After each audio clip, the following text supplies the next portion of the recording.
Time के respect to. अब next question आपकी स्क्रीन पर आ रहा है, सोल्व करने की कोशिश करो उसे।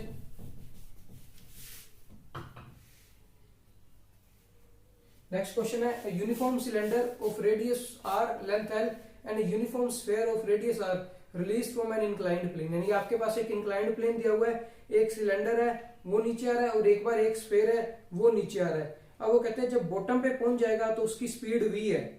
अब उनकी जो स्पीड है सिलेंडर की वो क्या होगी,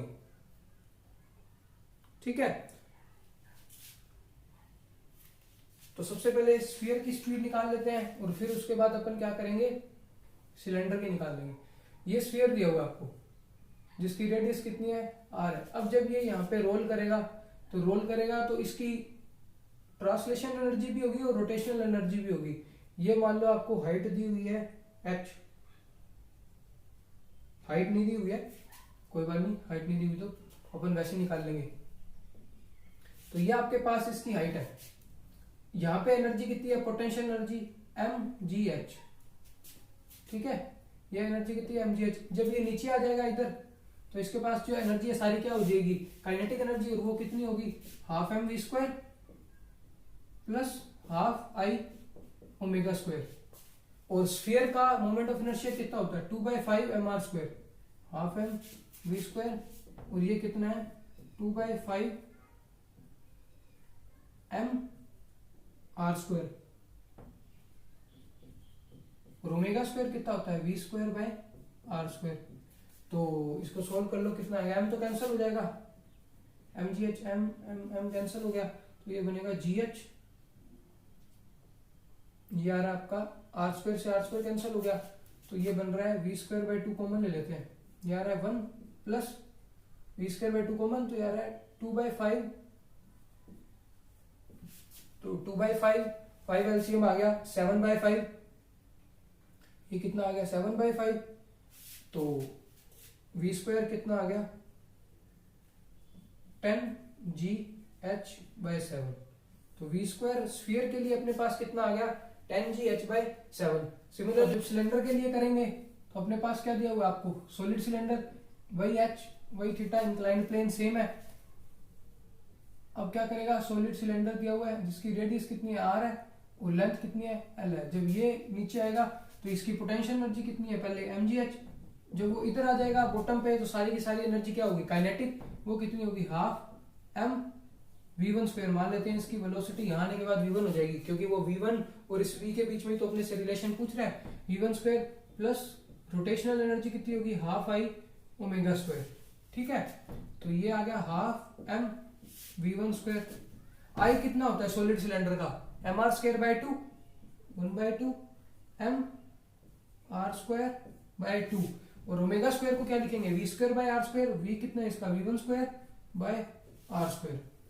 तो ये है mgh, तो m तो सब में आ रहा है कैंसिल हो जाएगा, तो ये बचेगा gh, और यहाँ कितना आ गया, v1²/2 कॉमन ले लेते हैं, v1²/2 कॉमन, यहाँ ये r² कैंसिल, v1²/2, तो 1 + 1/2, तो 1 + 1/2 कितना आ गया 3/2, ये कितना आ गया आपका 3/2, तो v1² कितना आ गया 4gh/3, v1² आ गया 4gh/3, और v² कितना है, ये v² की है और v1 है अपने पास सिलेंडर की, तो इन दोनों को डिवाइड कर दो, v1²/v², v1² कितनी है 4gh/3, और ये कितनी है 10gh/7, तो gh से gh गया, ये आ गया 2, ये आ गया 5, 7 2 = 14 और ये 15, तो v1 कितना आ गया v√14/50, v1/v करेंगे, रूट करेंगे इसका क्योंकि स्क्वायर है, तो स्क्वायर किया रूट आ गया, तो v1 कितना आ गया v14/15 का रूट। तो अपना करेक्ट ऑप्शन कौन सा हो गया, डी ऑप्शन करेक्ट हो गया, डी ऑप्शन आपका क्या हो गया करेक्ट इसमें। नेक्स्ट क्वेश्चन आपकी स्क्रीन पर आ रहा है, करने की कोशिश करो उसको।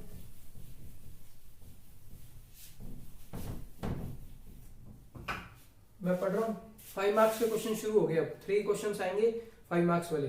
The number of degrees of freedom in the rigid body in D space dimension is, यानी कि आपको डी स्पेस डायमेंशन दिया हुआ है और वो पूछा number of degrees of freedom कितना होगा, 2d होगा, 6 होगा, d+1/2 होगा या d होगा। तो इसका बहुत अच्छा क्वेश्चन है ये। देखो अब कोई भी स्पेस डायमेंशन दिया हुआ है आपके पास, तो उसमें क्या होता है, एक तो ट्रांसलेशन मोशन होगा और एक आपके पास क्या होगा, रोटेशन मोशन होगा। Translation plus rotation. अब मान लेते हैं 3 डायमेंशन का केस डिस्कस करते हैं। 3 डायमेंशन के अंदर अब वो एक्स एक्सिस में जा सकता है, वाई में जा सकता है, जेड में जा सकता है, मतलब ट्रांसलेशन कितनी है 3, ट्रांसलेशन कितनी है 3, और रोटेशनल कितनी है, रोटेशनल एक्सिस भी कितनी है 3 एक्सिस है, 3 + 3 कितना हो गया 6। अगर 2 डायमेंशन के केस की बात करें, 2 डायमेंशन के अंदर क्या होगा, ये एक्सिस चली जाएगी यहाँ से, तो अपने पास ट्रांसलेशन कितनी बचेगी, ट्रांसलेशन बचेगी 2, और जो रोटेशनल है वो क्या हो जाएगी, कम हो जाएगी, वो बचेगी अपने पास 2। यानी कि अगर ये n डायमेंशन है तो ट्रांसलेशन डिग्रीज तो वही आ रही है, यानी कि ट्रांसलेशन डिग्रीज कितनी होगी d। अगर d डायमेंशन का है तो ट्रांसलेशन डिग्री कितनी आएगी d, पर रोटेशनल डिग्री क्या आ रही है, कम आ रही है। उसका फॉर्मूला है d-1/2 जनरल फॉर्मूला। देखो d को 3 रखे, देखो 3 रखोगे 3 - 1 2 से 2 कैंसिल हो गया 3, तो ये रोटेशन कितनी आ रही है 3। जब 2 डायमेंशन रखोगे 2 - 1 तो 2/2 कैंसिल, तो रोटेशन कितनी आएगी, 2 नहीं आएगी, यहाँ पे 1 आएगी सिर्फ रोटेशन। तो इसका जनरल फॉर्मूला आ गया d-1/2, और ट्रांसलेशन कितनी है d, तो इनको ऐड कर देंगे अपने, तो क्या आ जाएगी अपने पास total degrees of freedom d-1/2। अब इसका एलसीएम ले लो 2, ये आ गया 2d, यहाँ आ गया d², ये आ गया -d, यानी कि ये d² + d/2, तो d कॉमन ले लो, d+1/2। तो इसका करेक्ट ऑप्शन कौन सा आ गया अपने पास, सी ऑप्शन इसका करेक्ट ऑप्शन हो गया। यानी कि अपने पास d अगर स्पेस डायमेंशन है तो number of degrees of freedom कितनी होगी, d+1/2। तो सी ऑप्शन क्या है, इसका करेक्ट ऑप्शन है। 5 मार्क्स के अंदर आया हुआ था ये क्वेश्चन। फिर नेक्स्ट क्वेश्चन पढ़ने जा रहा हूं मैं। The particle of mass m is at stable equilibrium position of its potential energy ax - bx³, यानी आपको पोटेंशियल एनर्जी दी हुई है ax - bx³, where a and b are positive constant. Minimum velocity that has to be imparted to the particle to render its motion unstable. Question बहुत ध्यान से पढ़ना। ये potential दिया हुआ है ax - bx³। सबसे पहले तो पोटेंशियल ड्रॉ करना पड़ेगा। पोटेंशियल ड्रॉ कैसे करेंगे आप, इसको देखो, इसके जीरोस किधर किधर होंगे, देखो इक्वल टू 0 पुट करो, x कॉमन ले लो, a - bx², तो एक तो x = 0 आ गया और एक आ गया a/b का रूट प्लस माइनस। ठीक है, फर्स्ट डेरिवेटिव करके निकाल लो कि कहाँ पे मैक्सिमा होगा मिनिमा होगा, तो ये आ गया a - 3bx² = 0, तो a = 3bx², तो x कितना आ गया a/3b का रूट प्लस माइनस। अब v′x निकाल लो, वो कितना आएगा -6bx, x कितना है -6b। अब पॉजिटिव रखोगे यानी कि x को रखोगे आप a/3b का रूट प्लस वाला रखोगे यहाँ पे, तो ये क्या आ गया माइनस आ गया, मतलब लेस देन जीरो आ गया, मतलब मैक्सिमम। और जब x को -a/3b का रूट रखोगे तो माइनस प्लस हो जाएगा, यानी कि ग्रेटर देन 0, तो यानी कि ये है मिनिमम। आपको मिनिमा पता लगे, मैक्सिमा पता लगे, क्योंकि वो ये बोल रहे हैं ना कि minimum velocity that has to be imparted to the particle to render its motion unstable, यानी कि जब वो स्टेबल पे था, अब आपने क्या किया, उसे कुछ वेलोसिटी दी कि वो अनस्टेबल हो जाए। तो अपने को पता होनी चाहिए मिनिमम पॉइंट क्या है, मैक्सिमम पॉइंट क्या है, स्टेबल अनस्टेबल के पॉइंट कौन से हैं। अब कर्व कैसे बनेगा, देखो जब आप x की स्मॉल वैल्यूज रखोगे, मान लो x की वैल्यू 0.01 है, x की वैल्यू 0.01 है, तो x की वैल्यू 0.01 है, तो ये तो हो जाएगा 0.01 की क्यूब, और छोटा हो जाएगा। यानी कि स्मॉल वैल्यूज पे तो कौन डोमिनेट कर रहा है, x डोमिनेट कर रहा है। और अपने को पता है ये v और x का कर्व कैसे बनेगा, स्ट्रेट लाइन, कि y = अगर x है तो वो क्या होती है, स्ट्रेट लाइन। तो ये अपने पास क्या बनेगा, इसके अंदर स्ट्रेट लाइन। ठीक है, ये स्ट्रेट लाइन बन गई। अब वो बोल रहा है जब x की वैल्यूज बड़ी होंगी, मान ले तो x की वैल्यू 10 है, तो यहाँ तो आएगा 10 और ये आएगा 10 की क्यूब, यानी कि 1000। तो अब डोमिनेट कौन कर रहा है, माइनस एक्स क्यूब, कौन डोमिनेट कर रहा है, माइनस एक्स क्यूब, और एक्स क्यूब का कर्व कैसे होता है, यूं, और माइनस एक्स क्यूब का कर्व कैसे होगा, इस डायरेक्शन के अंदर। तो यहां बना के देख लो, ये क्या हो जाएगा, ऐसे कम हो जाएगा और ये आपका यहां से बढ़ जाएगा, तो ये इसका कर्व आ गया।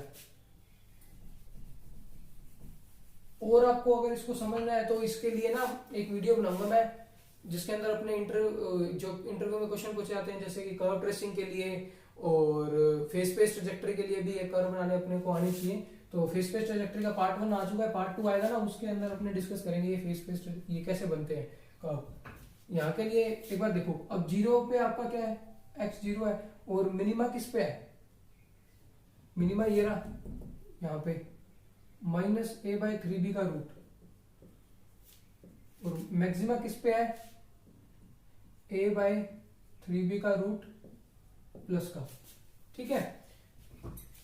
अब अपना पार्टिकल स्टेबल पे है, क्या वेलोसिटी दे अपन उसको कि अपना पार्टिकल अनस्टेबल हो जाए, पार्टिकल इधर है, ठीक, अब उसको मैं क्या एनर्जी दूं कि वो पार्टिकल इधर आ जाए, मिनिमम वेलोसिटी देनी है। मिनिमम वेलोसिटी में मतलब वो बस इधर पहुंचेगा, यहां पहुंच के उसकी वेलोसिटी 0 हो जाएगी, यानी कि जो यहाँ पे एनर्जी है और यहाँ पे एनर्जी है वो इक्वल होगी।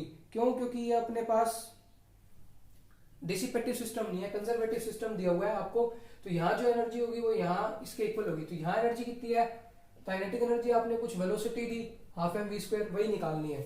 पोटेंशियल एनर्जी कितनी है, पोटेंशियल एनर्जी x की वैल्यू कितनी है, -a/√3, तो अपने पास v कितना दिया हुआ है, ax -bx³, तो x की वैल्यू पुट करो और पोटेंशियल निकालो। x की वैल्यू कितनी है, x कॉमन ले लो, ये आ गया a -bx², तो आपने x की वैल्यू कितनी रखनी है, -a/3b रूट, यहाँ आ गया a -bx² करेंगे तो कितना आएगा, a/3b, b से b cancel, a -a/3 2a/3, a -a/3 2a/3, तो -2a/3 और ये रूट a/3b, तो ये एनर्जी आ गई इस पॉइंट पे। तो यहाँ क्या आ गया, -2a/3 a/3b का रूट। अब यहाँ पहुंच गया पार्टिकल, यहाँ पहुंचने के बाद उसकी वेलोसिटी 0 हो जाएगी, क्योंकि मिनिमम वेलोसिटी है, तो काइनेटिक एनर्जी यहाँ आते आते 0 हो जाएगी और पोटेंशियल एनर्जी बचेगी। तो पोटेंशियल एनर्जी किस पॉइंट पे निकालनी है, a/3b का रूट, यानी कि इस बार जो x की वैल्यू पुट करनी है ये, तो ये प्लस हो जाएगी, ठीक है, और x² करेंगे तो सेम a/3b आएगा, तो b से b कैंसिल हो जाएगा, a -a/3 वही 2a/3, और ये आएगा प्लस का, यानी कि इस बार एनर्जी क्या आ गई अपने पास, प्लस की 2a/3 a/3b का रूट। तो अब ये इधर आएगा तो ये बनेगा 2a/3 4a/3 a/3b का रूट, क्योंकि सेम ही है, ½ mv², तो v² कितना आ गया, 8a/3 a/3b का रूट, और यहाँ पे m है। अब वेलोसिटी किसके अंदर दी हुई है अपने पास, सारी रूट के अंदर दी हुई है, तो ये कितनी आएगी, इसको अंदर ले जाओ, इसको अंदर लेके जाओगे तो कितना आएगा अपने पास, 64, a अंदर जाएगा a² और a पहले ही पड़ा है a³, 3 अंदर जाएगा 9 9 3 जा 27, और ये m का स्क्वायर और ये b। अब यहाँ इसका कितना है रूट, और एक और स्क्वायर है, तो इसको करेंगे कितना आएगा, ये रूट पहले ही था, पावर 1/2 पहले ही थी, अब हो जाएगी पावर 1/4, तो 64 a³ divided by 27 m² b की पावर 1/4, तो वो कौन सा ऑप्शन है इसके अंदर, बी ऑप्शन इसका करेक्ट आंसर हो गया। कंजर्वेशन ऑफ एनर्जी लगाइए, उससे अपना आंसर हो गया।